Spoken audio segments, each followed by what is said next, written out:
الحمد لله رب العالمين والعاقبة للمتقين والصلاة والسلام على المرسلين أما بعد فأعوذ بالله من الشيطان الرجيم بسم الله الرحمن الرحيم கலியத்திற்குரிய அல்லாஹ்வின் அடியார்களே, வஹதினுடைய இந்த ஆரம்ப நிலை மிகவும் தத்ரூபமாக முஸ்லிம்கள் வீரமாக செயல்பட்டதில் பல எதிரிகளை கொன்று குவித்துவிட்டு எதிரிகளை சிதறடித்தார்கள். இப்படி சிதறடித்துவிட்டு சிலர்கள் எதிரிகளுடைய பொருட்களை எடுக்கும் போதுதான் நபி ஸல்லல்லாஹு அலைஹி வஸல்லம் அவர்கள் மிகப்பெரிய அரணாக 50 வீரர்களை அந்த கனாத் என்ற மலையின் மீது நிற்க வைத்திருந்த அவர்களில் சிலர் அந்த பொருட்களை பார்த்து, நாமும் சென்று அந்த பொருட்களை எடுக்கலாம், இன்னும் நீங்கள் எதை எதிர்பார்த்து கொண்டிருக்கிறீர்கள், வெற்றியாகிவிட்டது போர் என்று சொல்லி அவர்களில் இறங்கும் நேரத்தில் அவர்களுக்கு தலைவராக இருந்த அப்துல்லா இப்னு ஜுபைர் ரலியல்லாஹு அன்ஹு அவர்கள் அதை தடுக்கிறார்கள். அல்லாஹ்வின் தூதர் ஸல்லல்லாஹு அலைஹி வஸல்லம் அவர்கள் நமக்கு என்ன சொல்லி இருக்கிறார்கள் என்பதை எச்சரிக்கிறார்கள், நினைவூட்டுகின்றார்கள். ஆனால் அவர்கள் அதை பொருட்படுத்தாமல் 40ற்கும் மேற்பட்ட நபர்கள் மலையில் இருந்து இறங்கியதோடு இதை எதிர்பார்த்து கொண்டிருந்த ஹாலித் பின் வலீத் ரலியல்லாஹு அன்ஹு அவர்களுடைய படை மிக அழகாக அந்த மலை வழியாக உள்ளே நுழைந்தது. இருந்த 8-9 நபர்களையும் நொடிப்பொழுதில் அவர்களை சுக்குநூறாக்கிவிட்டு ஹாலித் ரலியல்லாஹு அன்ஹு அவர்களுடைய படை உள்ளே நுழைந்து விட்டது. இப்போ இந்த நிலையில் நீங்கள் எதிர்பாருங்கள், முஸ்லிம்கள் முன்னோக்கி சண்டை போட்டுக் கொண்டிருக்கிறார்கள். நபி அவர்கள் அந்த கனாத் மலைக்கு கீழாகத்தான் நபி அவர்கள் பாதுகாப்பாக இருக்கிறார்கள். நபி அவர்களை சுற்றி ஒரு 9 தோழர்கள் நபி அவர்களுடைய பாதுகாப்பில் ஈடுபட்டுக் கொண்டிருக்கிறார்கள். ஹாலித் ரலியல்லாஹு அன்ஹு அவர்களுடைய குதிரைப்படை உள்ளே நுழைந்ததும் முஸ்லிம்கள் அந்த பக்கம் பார்த்து சண்டை போட்டுக்கிட்டு இருக்கிறாங்க. முஸ்லிம்களுக்கு பின்னாடி ஒரு வந்துட்டார். இப்படி வந்ததும் அவருடைய படையில் ஒரு சிறிய பகுதி நபி அவர்களுடைய பகுதியை சூழ்ந்து கொண்டது. ஆனா நபி அவர்கள் எங்க இருக்கிறாங்கன்னு அவங்களுக்கு தெளிவா தெரியல. நபி அவர்கள் மறைந்திருக்கிறார்கள். நபி அவர்களை சூழ்ந்து 9 தோழர்கள் பாதுகாப்பில் இருக்கிறார்கள். நபி அவர்கள் எங்க இருக்கிறாங்கன்னு தெரியாம, ஆனா நபி அவர்கள் இந்த இடத்தில் இருக்க வேண்டும் என்ற அனுமானத்தில் சூழ்ந்து விட்டார்கள். ஒரு பகுதி, வெகுவான 2 பகுதிகள் போர்க்களத்திற்குள்ளே சென்று விட்டார்கள். இப்ப இந்த நபி அவர்களுடைய பகுதியை அப்படியே நீங்க மனசுல வச்சுக்கோங்க, ஹோல்டு பண்ணிக்கோங்க. அந்த வழியாகத்தான் உள்ளே நுழைந்தது ஹாலித் ரலியல்லாஹு அன்ஹு அவர்களுடைய படை. ஒரு சிறிய குழு மட்டும் நபி அவர்களை சூழ்ந்து கொண்டது. ஆனா நபி அவர்கள் அந்த மலைக்குள் எங்க இருக்கிறாங்கன்னு தெரியல. மீதமுள்ள எல்லோரும் அந்த போர்க்களத்தில் முஸ்லிம்களுக்கு பின்னால் சென்று உள்ளே நுழைந்து விட்டார்கள். பின்னாளில் இருந்து தாக்குதல் நடத்தி ஒட்டுமொத்த முஸ்லிம்களையும் கொன்று குவிக்கக்கூடிய நேரத்தில் முஸ்லிம்கள் சிதற ஆரம்பித்து விட்டார்கள். தங்களுடைய நிலை தடுமாற ஆரம்பித்து விட்டார்கள். எங்கிருந்து அம்பு வருது, யார் நம்மளை தாக்குறா, இவங்க என்ன நிலையில இருக்கிறாங்க, பின்னாடில இருந்து நம்மளை யாரும் தாக்க முடியாது அப்படின்னு இருக்கிறாங்க.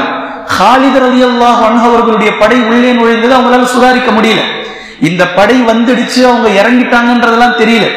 அப்ப இவர்களுடைய படை திடீரென்று வந்து தாக்கும் போது யார் நம்மை தாக்குவது, நம்ம ஆளுங்க ஏன் கொல்லப்படுகிறார்கள் என்று சுதாரிக்க முடியாத அளவிற்கு தடுமாறக்கூடிய நிலையில்தான் முஸ்லிம்கள் தடுமாற ஆரம்பித்தார்கள். எந்த அளவிற்கு என்றால், முஸ்லிம்களுடைய படைக்குள் ஹாலித் ரலியல்லாஹு அன்ஹு அவர்களுடைய குறைஷி படை, எதிரி படை உள்ளே நுழைந்ததும் யார் முஸ்லிம் யார் குறைஷிகள் என்றே தெரியாத அளவிற்கு கலந்து விட்டார்கள்.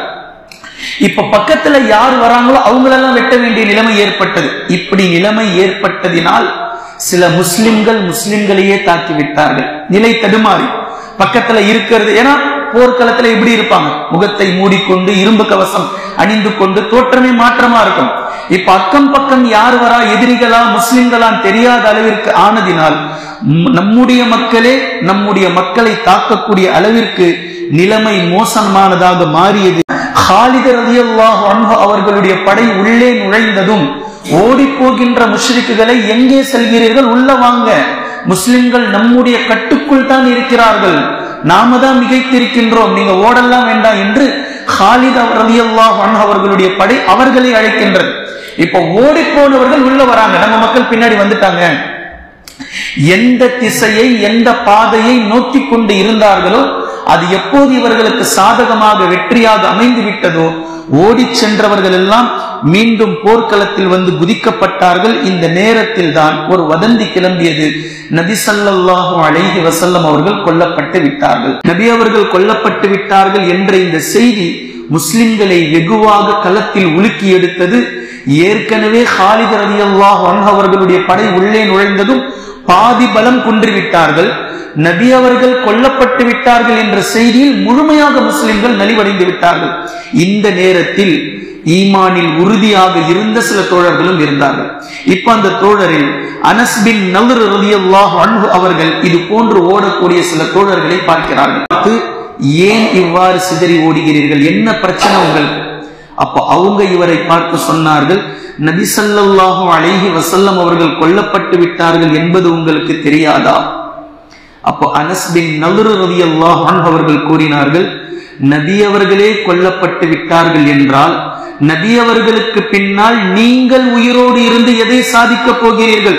போரிட்டு போரிலே நீங்களும் ஷஹீதாவுங்கள், நீங்களும் வீரமரணம் அடையுங்கள். அதுதானே இந்த தீனுக்கு நீங்கள் செய்யக்கூடிய முக்கியத்துவம், அதுதானே நீங்கள் செய்யக்கூடிய மரபு என்று அனஸ் பின் நல்ர் ரலியல்லாஹு அன்ஹு அவர்கள் அவர்களை பார்த்து சொல்லிவிட்டு பின்பு அல்லாஹ்விடத்தில் துஆ செய்தார்கள், யா அல்லாஹ், முஸ்லிம்களுடைய இந்த நிலையை நீ மன்னித்து விடு, இவர்கள் இப்படி செய்யக்கூடிய நிலையை நீ மன்னித்து விடு. அதே போன்று இணை வைப்பாளர்கள் எந்த நிலையை இன்று செய்து கொண்டிருக்கிறார்களோ அவர்களிடமிருந்து முற்றிலும் நான் தனித்து இருக்கின்றேன், அவர்களிடமிருந்து நான் பாதுகாத்தவனாக, அதாவது உள்ளத்தை புரட்டுறத சொல்றான்.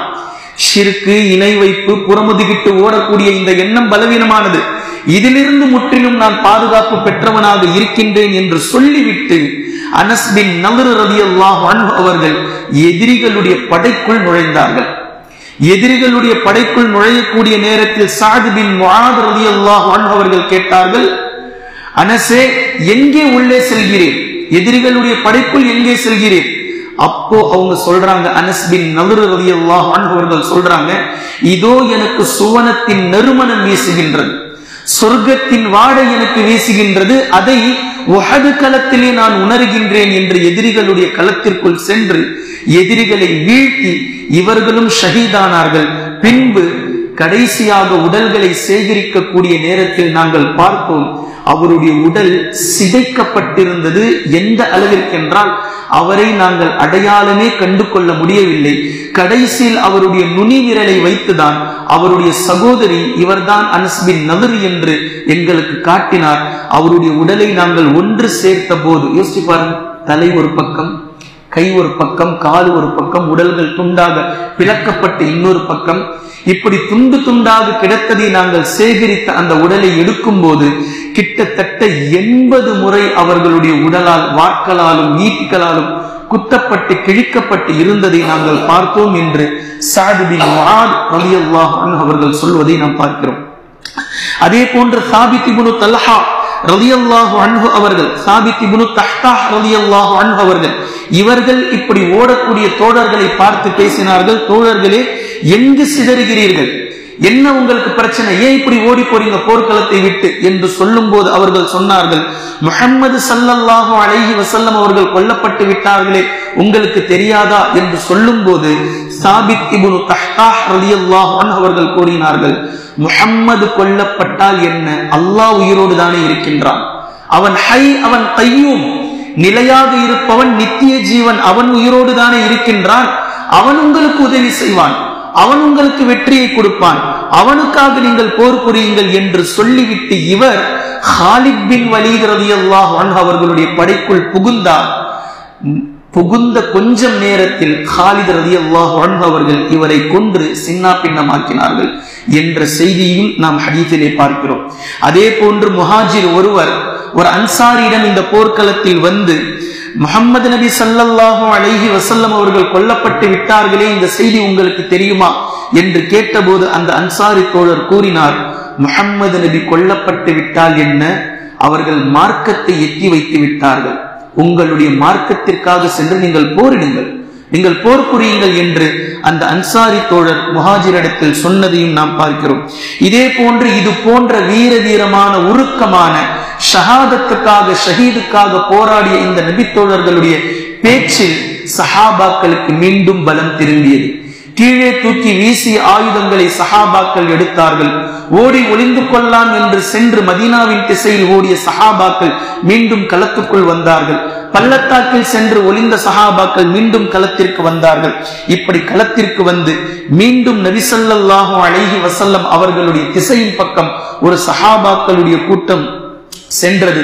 நபி அவர்களை பாதுகாக்க வேண்டும், ஹாலிதுடைய ஒரு படை அங்கு நபி அவர்களை சூழ்ந்திருக்கின்றது என்று அறிந்து அந்த இடத்திலிருந்து சென்று கொண்டிருந்தார்கள். ஒவ்வொரு நபர்களாக நபி அவர்களை முன்னோக்கி சென்று கொண்டிருந்தார்கள். நபி அவர்கள் கொல்லப்பட்டது வதந்திதான் என்ற விஷயத்தை புரியலானார்கள். பின்பு அங்கு சென்று கொண்டிருந்தார்கள். நபி அவர்களை சுற்றி எப்படி ஆரம்பத்தில் அந்த கொடி, அதாவது முஷ்ரிக்குகளுடைய கொடியை சுற்றி போர் மூண்டதோ, இதே போன்று இப்போது நபி ஸல்லல்லாஹு அலைஹி வஸல்லம் அவர்களை எதிரிகள் சுற்றி வளைத்து விட்டார்கள் என்பதை தெரிந்து கொண்ட முஸ்லிம்கள் ஒவ்வொரு நபர்களாக, இரண்டு நபர்களாக, குழுக்களாக நபி ஸல்லல்லாஹு அலைஹி வஸல்லம் அவர்களை பாதுகாப்பதற்காக நபி அவர்களுக்கு பக்கத்தில் கனாவாய்க்கு கீழாக வருகிறார்கள். இப்படி வரும்போதுதான் இந்த வரக்கூடிய இந்த நேரம் ஒரு பக்கம் சஹாபாக்கள் வராங்க. நபி ஸல்லல்லாஹு அலைஹி வஸல்லம் அவர்கள் எங்கு இருக்கிறார்கள் என்று எதிரிகளுக்கு தெரியல. நபி அவர்கள் மறைந்திருக்கிறார்கள். ஆனால் இந்த நேரத்தில் நபி ஸல்லல்லாஹு அலைஹி வஸல்லம் அவர்கள் தன்னுடைய வீரத்தையே வெளிப்படுத்தினார்கள். தோழர்களே என் பக்கம் வாருங்கள், தோழர்களே என் பக்கம் வாருங்கள், நான் அல்லாஹ்வினுடைய தூதர் என்று நபி ஸல்லல்லாஹு அலைஹி வஸல்லம் அவர்கள் சத்தமிட்டு அழைத்தார்கள். நபி அவர்களை சுற்றி ஏற்கனவே 9 தோழர்கள் இருந்தார்கள். இப்போ ஒரு பக்கம் சஹாபாக்களுடைய படை நபி ஸல்லல்லாஹு அலைஹி வஸல்லம் அவர்களை முன்னோக்கி வருகின்றது. இப்போ ஹாலித் ரலியல்லாஹு அன்ஹு அவர்களுடைய படைக்கு நபி அவர்கள் எங்கு இருக்கிறார்கள் என்று தெரிந்துவிட்டது. இந்த குரல் எங்கிருந்து வெளிப்படுகின்றது என்று தெரிந்துவிட்டது. இப்போ இவர்களும் அங்கு செல்கிறார்கள். இவர்களுடைய ஒரே நோக்கம் முஹம்மதை கொன்றுவிட வேண்டும், நபி ஸல்லல்லாஹு அலைஹி வஸல்லம் அவர்களை கொன்று விட வேண்டும் என்பதுதான் ஹாலித் இப்னு வலீத் ரலியல்லாஹு அன்ஹு அவர்களுடைய படையினுடைய ஒட்டுமொத்த நோக்கமும் இதுதான். 2 படைகளும் அங்கு வந்து சேர்கிறார்கள். இப்படி வந்து சேரும் போது நபி ஸல்லல்லாஹு அலைஹி வஸல்லம் அவர்கள் சொன்னார்கள், இந்த எதிரி படைகளை நம்மிடமிருந்து விரட்டுபவர் யார்? அப்படி விரட்டுபவர் என்னோடு நாளை மறுமையில் சொர்க்கத்தில் இருப்பார், அவருக்கு சொர்க்கம் இருக்கின்றது என்று சொன்ன மாத்திரத்தில் தல்ஹா ரலியல்லாஹு அன்ஹு அவர்கள் விரைந்தார்கள். அதற்குள்ளாக ஒரு அன்சாரி தோழர் முன்னே வந்து எதிரிகளோடு சண்டையிட்டு ஷஹீதானார். நபி அவர்களுக்கு கேடயமாக வந்து நின்று எதிரிகளோடு போரிட்டு அவர் ஷஹீதானார். மீண்டும் நபி ஸல்லல்லாஹு அலைஹி வஸல்லம் அவர்கள் 2ஆம் முறை அதே சொன்னார்கள், இந்த எதிரி படைகளை நம்மிடமிருந்து விரட்டுபவர் யார்? அவர் என்னோடு சொர்க்கத்தில் இருப்பார். அடுத்த அன்சாரி தோழர் வந்து நின்றார், எதிரியோடு கடுமையாக போரிட்டு ஷஹீதானார். நபி அவர்கள் மீண்டும் அதையே சொன்னார்கள். 3வது அன்சாரி தோழர் அவரும் ஷஹீதானார். நபி அவர்கள் மீண்டும் அதையே சொன்னார்கள். 4வது அன்சாரி தோழர் அவரும் ஷஹீதானார். நபி அவர்கள் மீண்டும் அதையே சொன்னார்கள். 5வது அன்சாரி தோழர் அவரும் ஷஹீதானார். நபி ஸல்லல்லாஹு அலைஹி வஸல்லம் அவர்கள் மீண்டும் அதையே சொன்னார்கள். 6வது அன்சாரி தோழர் வந்து கேடயமாக அவரும் ஷஹீதானார். 7வது அன்சாரி தோழருக்கும் அதையே நபி அவர்கள் சொன்னார்கள். கடுமையாக போராடினார். இரத்த வெள்ளத்தில் அவர் கீழே விழுந்தார். இந்த நேரத்தில் முஹாஜிரின்கள் அன்சாரிகளுடைய அங்கங்கு சிதறி கிடந்த படையும் இந்த இடத்திற்கு வந்து சேர்ந்தது. அவர் கீழே விழுந்ததும் அவர்தான் நபி ஸல்லல்லாஹு அலைஹி வஸல்லம் அவர்களை கடுமையாக 7வது அன்சாரியாக நின்று தற்காத்துக் கொண்டிருந்தார். அம்மார் இப்னு யஸீத் ரலியல்லாஹு அன்ஹு அவர்கள். இவர் இரத்த வெள்ளத்தில் கீழே விழுகின்றார்.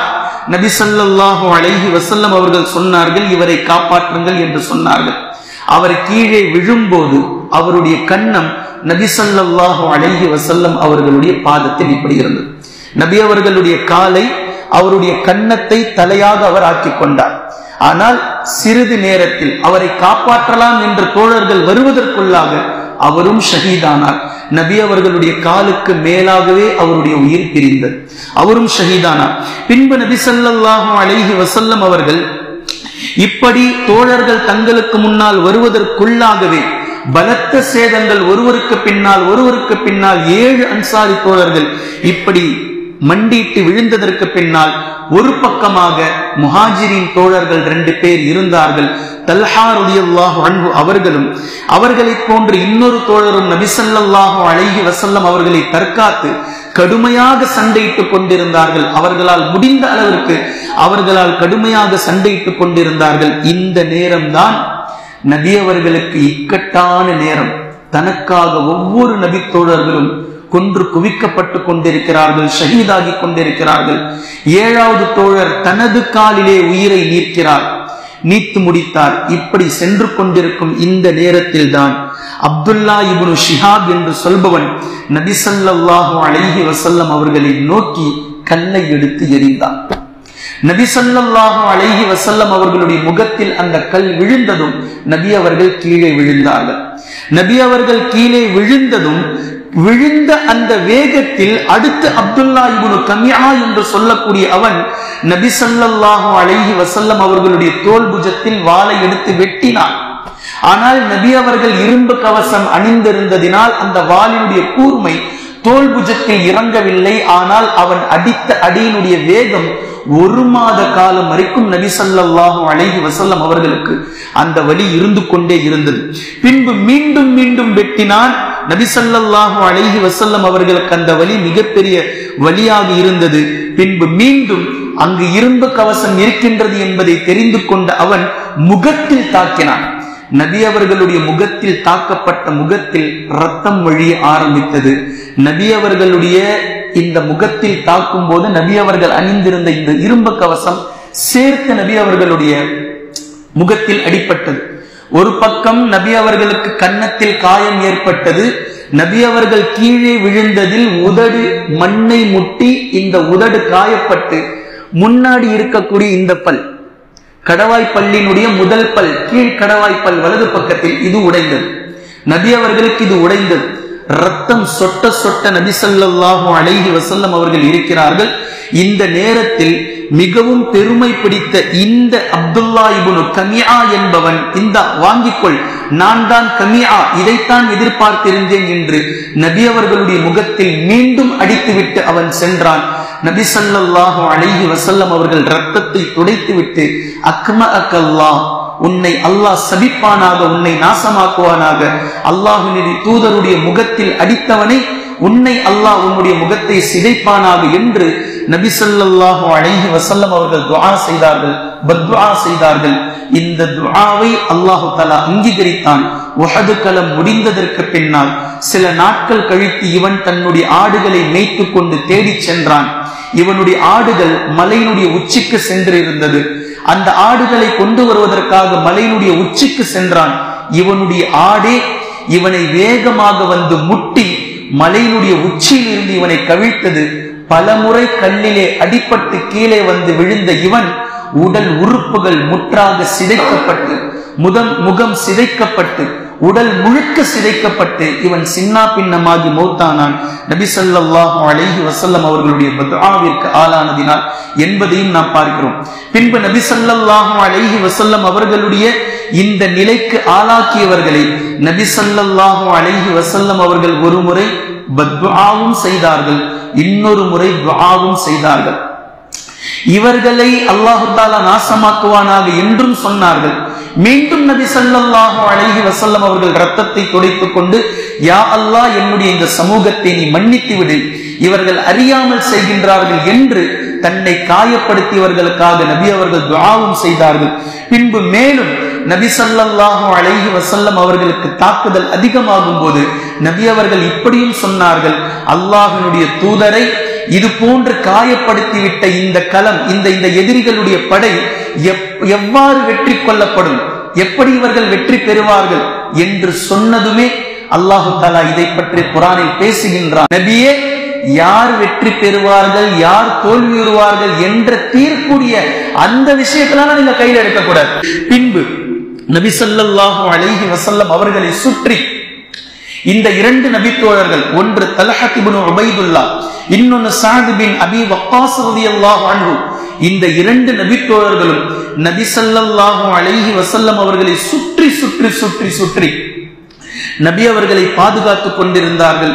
ஒரு அம்பு கூட்டை எடுத்து சஅத் ரலியல்லாஹு அன்ஹு அவர்களிடத்தில் நபி அவர்கள் கொடுத்து, இந்த 2 பேருமே அம்பு எறிவதிலும் வில் விடுவதிலும் மிக தேர்ச்சி பெற்றவர்கள். ஒரு அம்பு கூட்டை நபி அவர்கள் எடுத்து கொடுத்து, சாதே, இதிலிருந்து நீங்கள் அம்பு எறியுங்கள், என் தாயும் என் தந்தையும் உங்களுக்கு அர்ப்பணமாகட்டும் என்று சொன்னார்கள். 23 ஆண்டு காலத்தில் 63 ஆண்டு காலத்தில் நபி ஸல்லல்லாஹு அலைஹி வஸல்லம் அவர்கள் ஒருவரை பார்த்து என் தாயும் தந்தையும் உங்களுக்கு அர்ப்பணமாகட்டும் என்று சொன்ன ஒரே ஒரு மனிதர் இருப்பார் என்றால் அது சஅத் பின் அபி வக்காஸ் ரலியல்லாஹு அன்ஹு அவர்கள்தான். நபி அவர்களை பாதுகாப்பதில் மிகப்பெரிய பங்கு வகித்தார் சஅத் பின் அபி வக்காஸ் ரலியல்லாஹு அன்ஹு அவர்கள். இதே போன்று தல்ஹா ரலியல்லாஹு அன்ஹு அவர்கள் சொல்லவே வேண்டாம், மிகப்பெரிய பங்காற்றல். அனஸ் பின் மாலிக் ரலியல்லாஹு அன்ஹு அவர்கள் ஒரு ஹதீஸிலே சொல்கின்றார்கள், உஹது போரில் தல்ஹா ரலியல்லாஹு அன்ஹு அவர்கள் நபி அவர்களை சுற்றி பாதுகாப்பதை பார்க்கக்கூடிய நேரத்தில் அவர் ஒருவர் 11 நபர்களுக்கு சமமாக போரிட்டார். 11 பேர் கொண்ட குழு நபி அவர்களை தாக்க வருகின்றது, இவர் ஒருவராக இருந்து கொண்டு 11 நபர்களையும் விரட்டி அடித்தார்.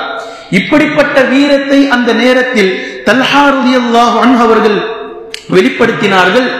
இப்படி நபி அவர்களை சுற்றி பாதுகாப்பதில் தல்ஹா ரலியல்லாஹு அன்ஹு அவர்களுடைய 2 விரல்கள் முதலில் துண்டிக்கப்பட்டது.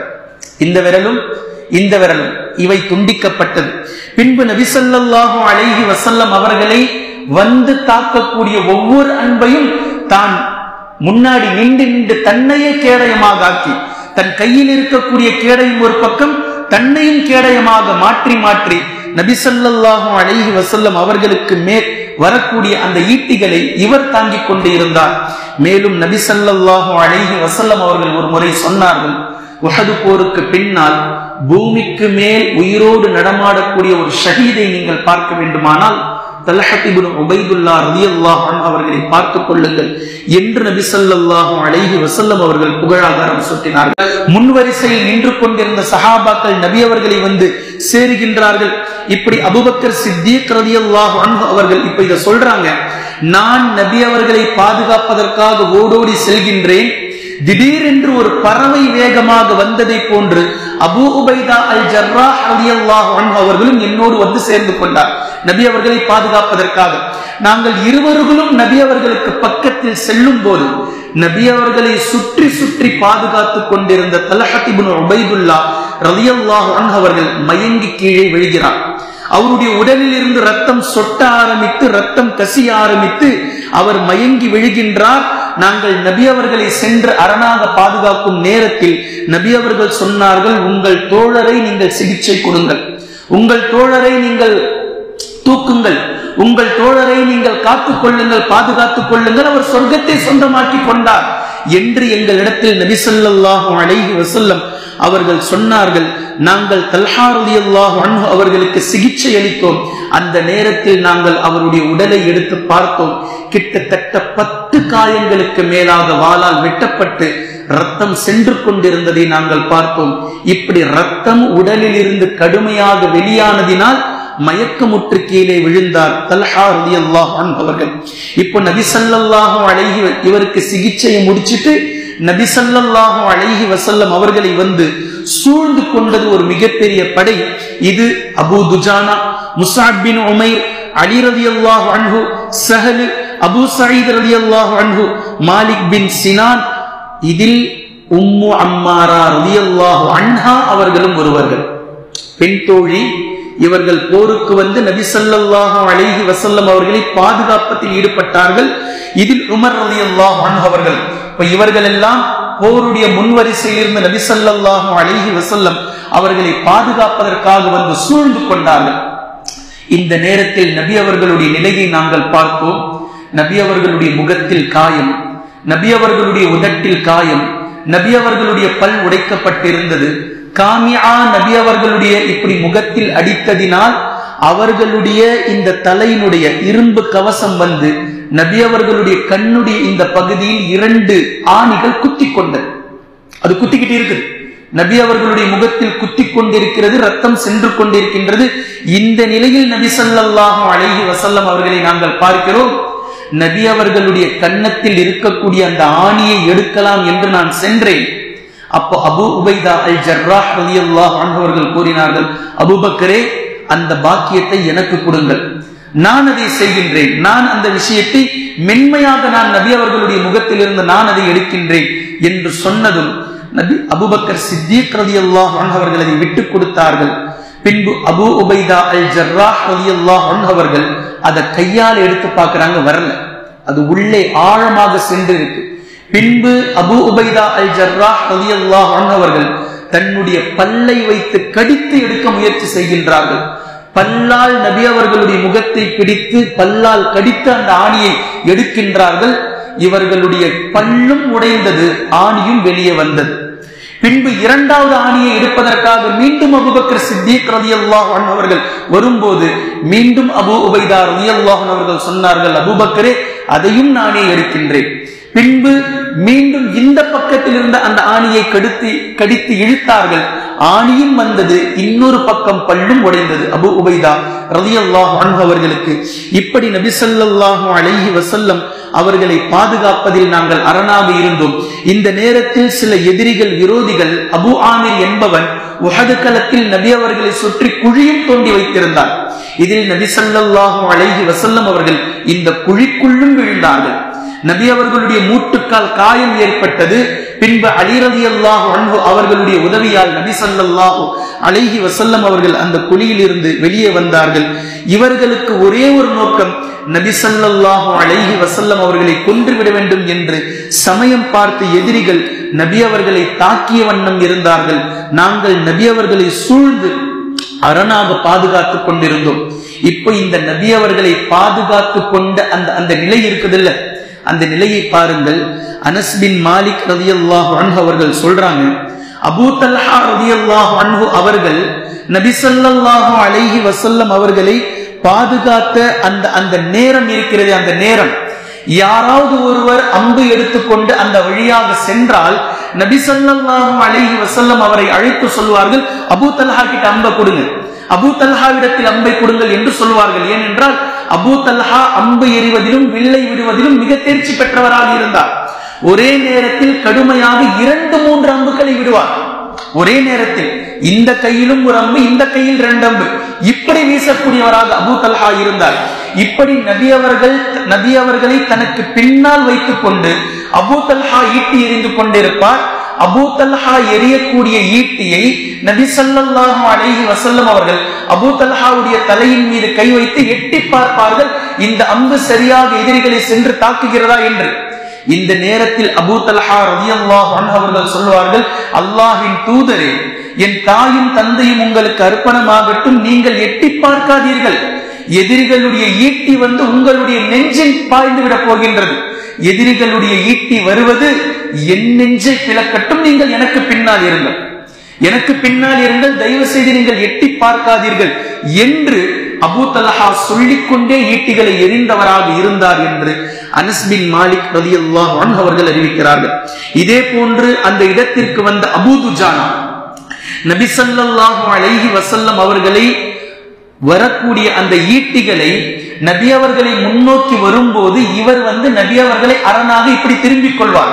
வரக்கூடிய அம்புகளும் ஈட்டிகளும் அபூ துஜானாவினுடைய முதுகில் வந்து விடும். அபூ துஜானா இரும்பு கவசம் அணிந்திருந்தார், இரும்பு கவச உடை அணிந்திருந்தார். ஆனால் வந்து மோதக்கூடிய வலி கடுமையாக இருக்கும். வந்து விழுதில்ல, எவ்வளவு வேகத்தில் 4 கிலோ 5 கிலோ ஈட்டி 50-60 கிலோமீட்டர் வேகத்தில் 100 கிலோமீட்டர் வேகத்தில் வந்து இடிக்கக்கூடிய இடி எப்படி இருக்கும்?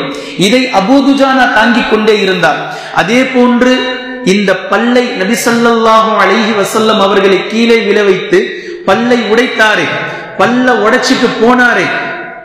இப்படி இந்த போனவர் யார் அப்படின்னா உத்பா இப்னு அபி வக்காஸ். இவர் சஅத் பின் அபி வக்காஸ் ரலியல்லாஹு அன்ஹு அவர்களுடைய சகோதரர். இப்படி பல்லை காயப்படுத்தி விட்டு அவர் குதிரையில் வேகமாக செல்லும் போது ஹாத்திஃப் ரலியல்லாஹு அன்ஹு அவர்கள் அவருக்கு பின்னால் சென்று அவனுடைய உடலில் இருந்து அவனுடைய தலையை அப்படியே தனியாக கழற்றி எடுத்தார்கள்.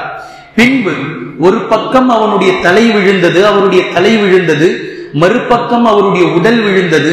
அந்த குதிரையையும் அவருடைய வாளையும் கைப்பற்றி எடுத்து வந்து நபி ஸல்லல்லாஹு அலைஹி வஸல்லம் அவர்களிடத்தில் ஹாத்திஃப் ரலியல்லாஹு அன்ஹு அவர்கள் கொடுத்தார்கள். அதே போன்று நபி ஸல்லல்லாஹு அலைஹி வஸல்லம் அவர்களுக்கு அருகாமையில் நின்று கொண்டு கதாதா ரலியல்லாஹு அன்ஹு அவர்கள் அம்பு எறிவார்கள். கத்தாதா ரலியல்லாஹு அன்ஹு அவர்களிடமிருந்து அம்பை வாங்கி நபி அவர்களும் அன்றைய தினத்தில் அம்பை எறிந்தார்கள். நபி அவர்கள் அம்பு எறிந்ததே கத்தாதா ரலியல்லாஹு அன்ஹு அவர்கள் சொல்றாங்க, வில்லினுடைய அம்பு, அந்த வில்லில இது இருக்குல்ல வச்சு இழுத்து விடக்கூடிய இந்த நரம்பு அறுபடும் வரையில் நபி அவர்கள் வில்லு எறிந்து கொண்டே இருந்தார்கள், வில்லை விட்டு கொண்டே இருந்தார்கள். அந்த நரம்பு அறுபட்டு அந்த வயர் கிழியும் வரைக்கும் நபி ஸல்லல்லாஹு அலைஹி வஸல்லம் அவர்கள் வில்லை எறிந்து கொண்டே இருந்தார்கள். இதே போன்று இப்படி நபி அவர்களுக்கு பக்கத்தில் நின்று சண்டை போட்டுக் கொண்டிருந்த கத்தாதா ரலியல்லாஹு அன்ஹு அவர்களுடைய கண்ணில் ஒரு வில் வந்து குத்தியது. கண்ணில் இப்படி குத்தியதும் கருவிழி, கத்தாதா ரலியல்லாஹு அன்ஹு அவர்களுடைய கருவிழி பிதுங்கி வெளியே வந்துடுச்சு. இப்படி பிதுங்கி வெளியே வந்துருச்சு. நபி ஸல்லல்லாஹு அலைஹி வஸல்லம் அவர்களுக்கு பக்கத்தில் அப்படி திரும்பியதும் நபி அவர்கள் உடனே தன்னுடைய கரத்தை கண்ணின் மீது வைத்து அப்படியே வைத்து பொத்தி அல்லாஹ்விடத்தில் துஆ செய்தார்கள். அந்த கண் அப்படியே உள்ளே சென்றது. அவர் மௌத்தாகும் வரைக்கும் அவருடைய பார்வை மிக கூர்மையாக இருந்தது என்பதை கத்தாதா ரலியல்லாஹு அன்ஹு அவர்கள் ஹதீஸில் அறிவிப்பதை நாம் பார்க்கிறோம். இதே போன்று அப்துர் ரஹ்மான் இப்னு அவுஃப் ரலியல்லாஹு அன்ஹு அவர்கள் மிகப்பெரிய போர் வீரராக போர்க்களத்தில் எதிரிகளை சந்தித்து போர் செய்து கொண்டே இருந்தார். அவருக்கு அவருடைய தோல் புஜத்திலும் அவருடைய காலிலும் மிக கடுமையான காயம் ஏற்பட்டது. அப்துர் ரஹ்மான் இப்னு அவுஃப் ரலியல்லாஹு அன்ஹு அவர்களால் இந்த காயங்கள் ஏற்பட்டதினால் சில காலம், உஹதுக்கு பின்னால் சில காலம் அவர் நடக்கவே இல்லை. அப்துர் ரஹ்மான் இப்னு அவுஃப் ரலியல்லாஹு அன்ஹு அவர்கள் சில காலம் நடக்கவே இல்லை. இப்படி ஆண்களுடைய பங்கு ஒரு பக்கம் என்றால், நபி அவர்களை தற்காத்த உம்மு அம்மாரா ரலியல்லாஹு அன்ஹா அவர்கள் இப்னு காமியாவை எதிரெதிரே சந்தித்தார்கள். உம்மு அம்மாராவை இப்னு காமியாவும் வெட்டினான். உம்மு அம்மாரா ரலியல்லாஹு அன்ஹா அவர்களும் இப்னு காமியாவை பலமுறை வெட்டினார்கள். ஆனால் அவன் இரும்பு கவசத்தை அணிந்திருந்ததினால் அவனுடைய உயிருக்கு சேதாரம் ஏற்படவில்லை. உம்மு அம்மாரா ரலியல்லாஹு அன்ஹா அவர்களை நாங்கள் பார்த்தோம். அவர்களுடைய உடலில் 12 காயங்கள் இருந்தன. நபி அவர்களை தற்காத்ததில் இந்த பெண் தோழியினுடைய உடலில் 12 காயங்கள் இருந்தது என்பதை நாம் பார்க்கின்றோம். பின்பு நபி ஸல்லல்லாஹு அலைஹி வஸல்லம் அவர்களை பாதுகாப்பதற்காக போர்க்களத்தினுடைய முன்னணியில் இருந்து ஓடி வந்த முஸ்அப் பின் உமைர் கொடியை ஏந்தி கொண்டு, அவருடைய கையில தான் கொடி இருந்தது, கொடியை ஏந்தி கொண்டு, நான் ஏற்கனவே நேற்று சொன்னேன், கொடியை பிடித்திருக்கக்கூடிய வீரர் எப்போதுமே மிக முன்னணி வீரராக இருப்பார், மிகப்பெரிய வீரராக இருப்பார். இப்போ முன்னால் இருந்து நபி அவர்களை பாதுகாக்க வேண்டும், நபி அவர்களுக்கு ஏதோ பிரச்சனை என்று முன் வரிசையில் இருந்து நபி அவர்களை பாதுகாப்பதற்காக முஸ்அப் பின் உமைர் ரலியல்லாஹு அன்ஹு அவர்கள் கொடியை ஏந்தி கொண்டே போர் புரிந்து கொண்டே நபி அவர்களை நோக்கி பின்னோக்கி வருகின்றார்கள். இந்த நேரத்தில் இப்னு காமியா முஸ்அப் பின் உமைர் ரலியல்லாஹு அன்ஹு அவர்களுடைய வலது கரத்தை வெட்டினார். இந்த கொடி வலது கரத்தில் இருந்து செல்லும் போது இடது கரத்தால் பிடித்தார்கள். வலது கை கீழே விழுந்துருச்சு. இடது கையால் முஸ்அப் பின் உமைர் ரலியல்லாஹு அவர்கள் பிடித்தார்கள். இடது கையையும் வெட்டினார். இடது கை வெட்டப்பட்டு கொடி கீழே விழும்போது முஸ்அப் பின் உமைர் கீழே விழுந்து தன்னுடைய கழுத்தினால் கொடியை பிடித்தார்கள். பின்பு கழுத்தையும் அவன் வெட்டி உடலை துண்டாக, இடுப்பு வரை துண்டாக, கால்களை துண்டாக, இப்படி துண்டு துண்டாக முஸ்அப் பின் உமைர் ரலியல்லாஹு அன்ஹு அவர்கள் நபி ஸல்லல்லாஹு அலைஹி வஸல்லம் அவர்கள் அருகாமையில் வந்து ஷஹீதாக்கப்பட்டு கிடந்தார்கள். கொடி கீழே விழுந்தது. இந்த கொடியை நபி ஸல்லல்லாஹு அலைஹி வஸல்லம் அவர்கள் எடுத்து அலி ரலியல்லாஹு அன்ஹு அவர்களை அழைத்து அலி ரலியல்லாஹு அன்ஹு அவர்களிடத்தில் கொடுத்தார்கள். அலி ரலியல்லாஹு அன்ஹு அவர்கள் இந்த கொடியை ஏந்தியதற்கு பின்னால் மிக வீரதீரமாக செயல்பட்டார்கள். ஒரு கட்டத்தில் எதிராளிகள் போர்க்களத்தில் வந்த மேனி இருக்கிறார்கள். யாரெல்லாம் முஸ்லிம்களால் சிதறடிக்கப்பட்டு ஓடினார்களோ, ஹாலித் ரலியல்லாஹு அன்ஹு அவர்களுடைய படை உள்ளே நுழைந்ததற்கு பின்னால் கொஞ்சம் கொஞ்சமாக வர ஆரம்பித்தவர்கள் எதிரிகளுக்கும் முஸ்லிம்களுக்கும் நபி ஸல்லல்லாஹு அலைஹி வஸல்லம் அவர்களை சுற்றி கடுமையாக போர் மூண்டு நடந்து கொண்டிருந்த இந்த நேரத்தில் முஸ்அப் பின் உமைர் ரலியல்லாஹு அன்ஹு அவர்கள் ஷஹீதாக்கப்பட்டதற்கு பின்னால் அந்த கொடியை அலி ரலியல்லாஹு அன்ஹு அவர்களிடத்தில் நபி அவர்கள் கொடுக்கின்றார்கள். போர் இன்னும் முடியவில்லை, போர் இன்னும் மும்முரமாக தொடர்கின்றது. அலி ரலியல்லாஹு அன்ஹு அவர்களுடைய கரத்திற்கு கொடி வந்ததற்கு பின்னால் போர் எப்படி செல்கின்றது என்பதை இன்ஷா அல்லாஹ் தொடர்ந்து நாம் பார்க்கலாம். குர்ஆனையும் ஹதீஸையும் தெளிவாக விளங்கக்கூடிய நன்மக்களாகவும் அதை நடைமுறைப்படுத்தக்கூடிய மக்களாகவும் அல்லாஹ் நம்மை ஆக்குவானாக. சுப்ஹானக்கல்லாஹும்ம வபிஹம்திக அஷ்ஹது அன் லா இலாஹ இல்லா அன்த அஸ்தக்ஃபிருக வ அத்தூபு